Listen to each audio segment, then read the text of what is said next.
ತೈಲ ಬೆಲೆ ಏರಿಕೆ ಖಂಡಿಸಿ ಬಿಜೆಪಿ ಪ್ರತಿಭಟನೆ, ರಸ್ತೆ ತಡೆ ನಡೆಸಿದ್ದು ಬಿಜೆಪಿ ಕಾರ್ಯಕರ್ತರ ಬಂಧನ. ಚಿಕ್ಕಮಗಳೂರು ನಗರ ಹನುಮಂತಪ್ಪ ವೃತ್ತದಲ್ಲಿ ಘಟನೆ. ತಾಲೂಕು ಕಚೇರಿಯಿಂದ ಹನುಮಂತಪ್ಪ ವೃತ್ತದವರೆಗೆ ಪ್ರತಿಭಟನೆ ಮೆರವಣಿಗೆ.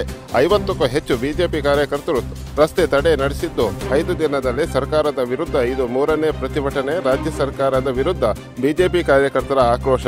ಕೂಡಲೇ ತೈಲ ಬೆಲೆ ಇಳಿಸುವಂತೆ ಬಿಜೆಪಿ ಕಾರ್ಯಕರ್ತರಿಂದ ಆಗ್ರಹ.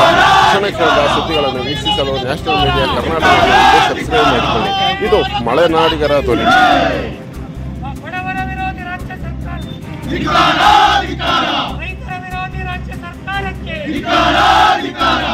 ಪೆಟ್ರೋಲ್ ಮತ್ತು ಡೀಸೆಲ್ ಬೆಲೆ ಏರಿಸಿದ ರಾಜ್ಯ ಸರ್ಕಾರಕ್ಕೆ ಹೇಳಿ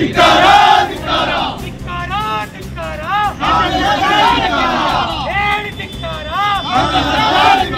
ಸಿದ್ದರಾಮಯ್ಯರಿಗೆ ಹೇಳಿ ಧಿಕ್ಕಾರ. ಸಿದ್ದರಾಮಯ್ಯಗೆ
ಕ್ಷಣ ಕ್ಷಣದ ಸುದ್ದಿಗಳನ್ನು